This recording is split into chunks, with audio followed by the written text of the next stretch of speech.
সবাই ভেবেছিল দেশে ফিরে তিনি শেখ হাসিনা, আওয়ামী লীগ, জামাত বা অন্যদের নিয়ে কটাক্ষ করবেন, প্রতিহিংসার ভাষা বলবেন, অভিযোগের ঝড় তুলবেন, কিন্তু তিনি তা করেনি।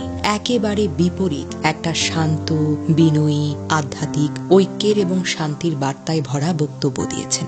এমন বক্তব্য তরুণ প্রজন্ম রাজনীতির মঞ্চে খুব কমই শুনেছে। যেখানে অন্যরা বিষেধাগার করে, সেখানে তারেক রহমান ঐক্যের ডাক দিয়েছেন। এটাই তাকে আলাদা করে তুলেছে, একজন প্রকৃত রাষ্ট্রনায়কের মতো। পূর্বাঞ্চলের ৩০০ ফিট এলাকায় লাখো মানুষের উপস্থিতিতে দেওয়া এই সংক্ষিপ্ত কিন্তু গভীর বক্তব্যে তিনি শুরুতেই বলেছেন, প্রিয় বাংলাদেশ। এই কথায় যেন সারা দেশকে আলিঙ্গন করলেন। প্রথমেই রাব্বুল আলামিনের প্রতি শুকরিয়া আদায় করে বলেন, রাব্বুল আলামিনের অশেষ রহমতে আপনাদের দোয়ায় আজ আমি মাতৃভূমিতে ফিরতে পেরেছি। বক্তব্য জুড়ে বারবার ইসলামী পরিভাষা, ইনশাআল্লাহ, রাব্বুল আলামিন, পরওয়ারদিগার, রহমত, আন্তরিকতায় ভরা। শেষ দিকে দুটি হাত তুলে মোনাজাতের ভঙ্গিতে দোয়া করেছেন, হে রাব্বুল আলামিন, হে একমাত্র মালিক, হে একমাত্র পরওয়ারদিগার, হে একমাত্র রহমত দানকারী।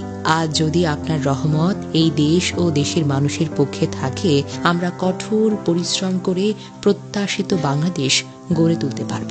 এরপর স্পষ্ট অঙ্গীকার, ইনশাআল্লাহ আগামী দিনে দেশ পরিচালনার দায়িত্বে যারা আসবে, আমরা সবাই মিলে নবী করিম সাল্লাল্লাহু আলাইহি ওয়াসাল্লামের ন্যায়পরায়ণতা, ইনসাফের আলোকে দেশ চালানোর চেষ্টা করব।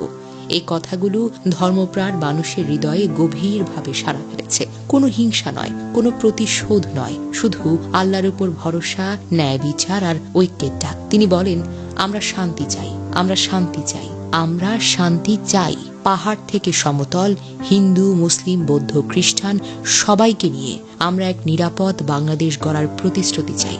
শহীদ ওসমান হাদির ত্যাগ স্মরণ করে বলেছেন, তার স্বপ্নকে আমাদের বাস্তবায়ন করতে হবেই হবে। আর সবচেয়ে অনুপ্রেরণাদায়ক মার্টিন লুথার কিং এর আই হ্যাভ আ ড্রিম উল্লেখ করে বলেন, আজ আমি একটা কথা বলতে চাই, আই হ্যাভ আ প্ল্যান, একটা সুনির্দিষ্ট পরিকল্পনা, গণতন্ত্র ফেরানোর, অর্থনৈতিক অধিকার প্রতিষ্ঠার, তরুণদের সঙ্গে নিয়ে নতুন বাংলাদেশ করার।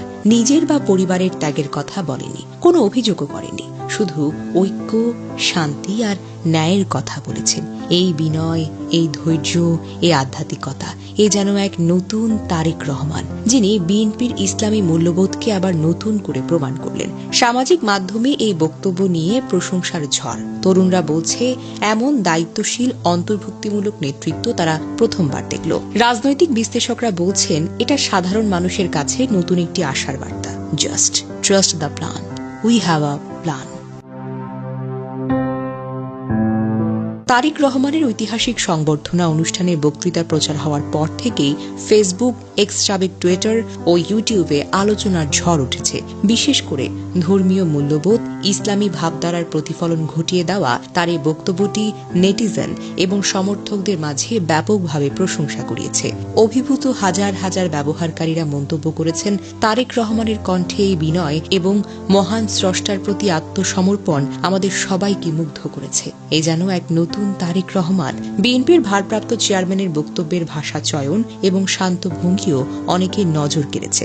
রাজনৈতিক আক্রমণাত্মক ভাষার পরিবর্তে সুন্দর, সুশৃঙ্খল সমাজের রূপরেখা তুলে ধরায় তিনি প্রশংসিত হয়েছেন। ইসলামী ভাবধারায় বজায় রেখেও তিনি আধুনিক ও অন্তর্ভুক্তিমূলক বাংলাদেশের কথা বলে গিয়েছেন, যেখানে সব ধর্মের মানুষের অধিকার নিশ্চিত করার প্রতিশ্রুতি রয়েছে।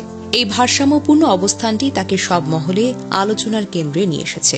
সম্প্রতি শহীদ হওয়া ইনকিলাব মঞ্চের মুখপাত্র শরীফ ওসমান হাদির আত্মত্যাগের কথা স্মরণ করে তিনি যেভাবে ইনসাফের দাবি তুলেছেন, তা তরুণ প্রজন্মকে গভীরভাবে স্পর্শ করে।